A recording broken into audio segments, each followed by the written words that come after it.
Bonjour à tous. Aujourd'hui pour cette nouvelle vidéo, nous allons voir, j'arrête de me comparer aux autres, je me compare qu'à moi-même pour être meilleur qu'hier. Alors ce qui est important de comprendre, c'est que toute forme de compétition dans cette vie ne sert à rien. Voilà, ce qui est important, c'est de progresser chaque jour par rapport à ce que l'on était hier. Alors la plupart d'entre vous, en fait, vous culpabilisez beaucoup parce que vous pouvez faire des erreurs, des conneries que vous allez regretter après. Ce sujet-là, la déculpabilisation en soi, ça fera partie d'un autre sujet, d'une autre vidéo. Euh, Là, on va se consacrer donc sur le sujet de cette vidéo. Alors, il faut arrêter de se comparer aux autres. Pourquoi? Parce que quand on se compare aux autres, on entretient souvent ces côtés négatifs que les autres ont en eux. Et par ce travers, en fait, on n'est plus nous-mêmes, on est les autres. Et en étant en fait nous-mêmes, eh ben, on souffre au quotidien et on a l'impression en fait d'être prisonnier en fait dans ce conditionnement mental, intellectuel et sociétaire que nous ont mis en fait nos parents et nos politiques. Voilà, hein, par l'éducation nationale bien sûr, puisque forcément, si on enseignait aux gens à être spirituels avant d'être religieux, il n'y aurait pas en fait tous ces conflits dans le monde. Voilà.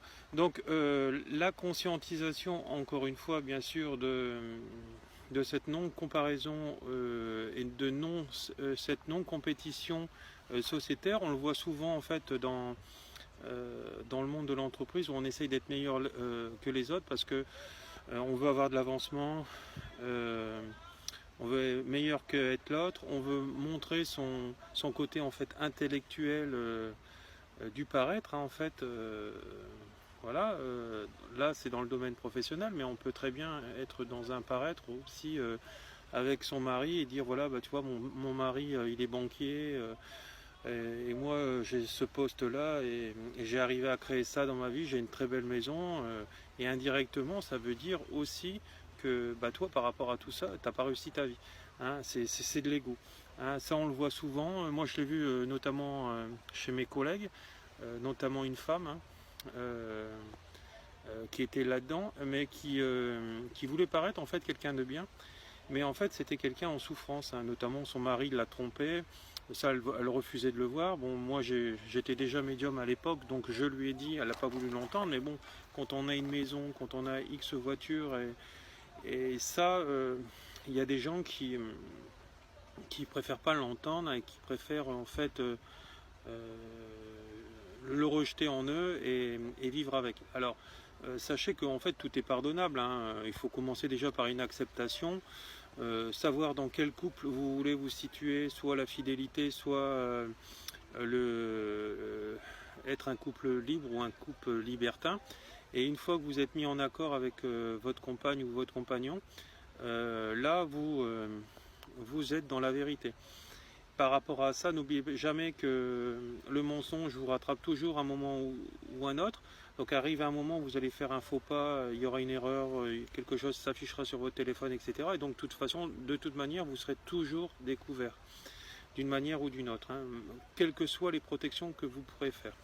Donc c'est pour ça que si votre vie actuelle ne vous correspond plus, avec votre mari, avec votre femme, etc., et que vous avez vraiment tout essayé en réglant les choses en vous, et que l'autre a aussi fait son boulot sur lui, hein. S'il refuse de le faire, bah, votre couple est tout simplement mort, hein. Donc il faut passer une autre étape supérieure, sinon vous souffrirez toute votre vie, hein. Vous vivrez en fait avec tous ces manques que vous avez besoin et qui vous semblent en fait existentiels et nécessaires, hein. Et c'est tout à fait le cas. Voilà, donc si vous ne changez pas bah, votre présent et votre passé dans un futur qui vous correspond le mieux, bah, vous avez de fortes chances de déclencher des maux du corps, des maladies, etc. Et que ceux-ci peuvent prendre une ampleur très grave.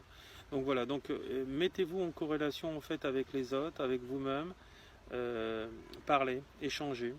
Si la personne ne veut pas discuter, etc., et que vous essayez toujours de vous arranger par rapport à la parole, eh ben, c'est que la personne n'est pas faite pour vous, hein. Vous restez dans une dépendance en fait affective avec l'autre, parce que vous avez tous besoin d'amour. On a tous besoin d'amour, vous avez besoin aussi d'amour, de partage, d'échange, d'être bien au quotidien, d'avoir une personne à aimer. Et ça, c'est tout à fait normal, hein, etc. L'être humain, je rappelle encore une fois, n'est pas fait pour vivre seul. Hein, voilà, son extérieur au quotidien, il doit le partager avec quelqu'un qui est pour un homme dans le masculin, mais pour une femme en extérieur qui est féminine. Donc cette féminité-là, voilà. Après, dans le couple, la complémentarité peut être dans l'inverse. Moi, je vois souvent, j'attire des femmes qui sont féminines extérieurement, mais qui sont masculines intérieurement par rapport à leur dureté. Alors, ce genre de relation souvent fonctionne parce que justement, moi, j'ai un côté intérieur très féminin, hein, par rapport au ressenti, à la voyance, etc. Mais par rapport au cœur, hein, à la vérité, aux synchronicités, etc. Au dialogue, hein, parce que moi, comme disait mon ex-copine, la dernière en date, me disait, toi, tu es un pro du dialogue, etc. Et parfois, justement, avec son ex-mari, elle n'avait pas appris ça. Lui, il préférait se fuir et aller boire ses bières avec ses copains. Et moi, non, je lâchais pas. Et tant qu'elle n'avait pas parlé, justement, pour en fait extérioriser tout son mal-être et puis lâcher surtout, et puis pour qu'on soit heureux, hein, pas rester sur des barrières émotionnelles négatives.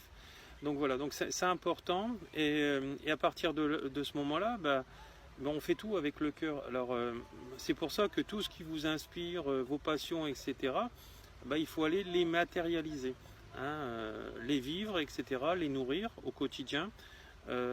Surtout plus écouter les autres, et s'il y a des choses que vous avez envie de faire, même si ils ne sont pas validés par les autres, c'est clair, vous le faites, vous allez l'expérimenter, même le Dalai Lama le disait, mais quelle que soit la nature que c'est, hein, bien sûr, et vous en parlez aux gens qui cautionnent cela, et non les autres, parce que les autres, de toute façon, ils vont vous plomber, ils vont vous juger, et puis le jugement va entretenir votre haine et leur propre haine. Donc ça va vous rentrer dans cette destruction. Surtout que vous ne serez pas